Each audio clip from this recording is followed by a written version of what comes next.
ওই একে চ্যানেল, একে নিউজ একটা খবর করেছে, আর এর মধ্যে দেখি স্ট্রাইক পড়ে গেছে। এখন যদি স্ট্রাইক দেওয়া বন্ধ হয়েছে, একটা সময় কিন্তু খুব স্ট্রাইক মারামারি চলতো, সবই হয়তো আমার খবরই হয়েছে। তো তাকে ভাইয়া আপনি তো ওকে ফোন করে বলে দেন না যাতে স্ট্রাইকটা তুলে নেয়। এই সমস্যাগুলো তখন যখন আমরা এক জায়গায় থাকবো, তাহলে এগুলো তো আর হবে না। দ্বিতীয় হচ্ছে, আমার কাজের ক্ষেত্রে যদি আমি কন্টেন্টের ক্ষেত্রে আমি একটু ভুল করে ফেললাম, সেক্ষেত্রে আমাকে ইউটিউব থেকে শুরু করে বা যে কোনো যে কোম্পানিগুলো আছে, সে আপনাকে নোটিশ পাঠাচ্ছে। নোটিশ হয়তো আমাদের বোঝার ক্ষেত্রে অনেক অসুবিধা হয়, টেকনিক্যাল এমন কিছু শব্দ থাকে আপনি পড়লেও মানে উদ্ধার করতে পারলেও, কিন্তু টেকনিক্যাল এটা কি বলতে চাইছে আপনি বুঝতে পারবো না। যারা এক্সপার্ট, যেটা বলছেন আপনাদের এক্সপার্ট দিয়ে আপনাদের সলিউশন করবে, তারা কিন্তু ধরে ফেলতে পারবে সহজেই যে এটা কি বলতে চাইছে। তো তাদেরকে দিয়ে আপনাদের সলিউশন করবে, এটা একটা ভালো জিনিস। তো আপনাদের একটা ইউনিটি তৈরি হচ্ছে। আর এই যে পুলিশি সমস্যা চলতে থাকবে, গুন্ডাগার্দির সমস্যা চলতে থাকবে। ভারতবর্ষের ইতিহাসে যদি আপনি দেখেন, ভারতবর্ষের তথ্যটা হচ্ছে ওয়ার্ল্ড প্রেস ফ্রিডম ইন্ডেক্স। ওরা ওদের একটা সংস্থা আছে, এটা বেসরকারি, রিপোর্টার্স উইদাউট বর্ডার্স।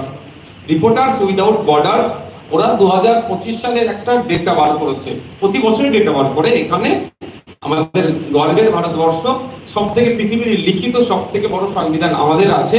আমাদের কিন্তু সাংবাদিক স্বাধীনতাতে আমাদের 151 র্যাঙ্কে আছে আউট অফ 180। 180টি দেশের মধ্যে আমরা 151তে আছি। মানে বুঝতে পারছেন আমাদের উপরে দমন পীড়ন চলছে, সেটা পশ্চিমবাংলা তার বাইরেও নয়।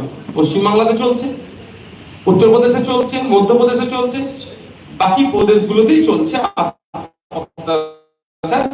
চলছে। তো এটা কম কম কিভাবে হবে? আমি বলবো না যে একদম নির্মূল হয়ে যাবে, নির্মূল হবে না, কিন্তু কমাতে হবে। করার সাহস পাবে না তখনই যখন আপনারা তাদেরকে এক্সপোজ করবেন। সে প্রশাসন হোক আর আমাদের মতো রাজনৈতিক নেতা হোক বা যে কেউ, তাদেরকে এক্সপোজ করতে হবে। আর প্রশাসন হলে আপনারা যখন দলবদ্ধ থাকবেন না, তখন চাপে পড়ে তখন টেবিলে বসে সেটিং করবে, যেটা প্রমাণ আপনাদের সাথে হয়েছিল, মানে ডিজিটাল প্ল্যাটফর্মের সাথে মুর্শিদাবাদে। তখন আপনারা যেভাবে রেড়ে করে উঠেছিলেন, প্রশাসন বাধ্য হয়েছিল, নালে মামলা খেত।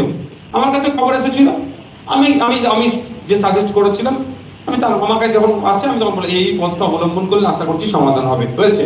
তাই আমি আপনাদের বলবো যে আপনারা ঐক্যবদ্ধ যত থাকতে পারবেন, যত ইউনিটি থাকবে আপনাদের মধ্যে, আপনাদের কাজের ক্ষেত্রে, তত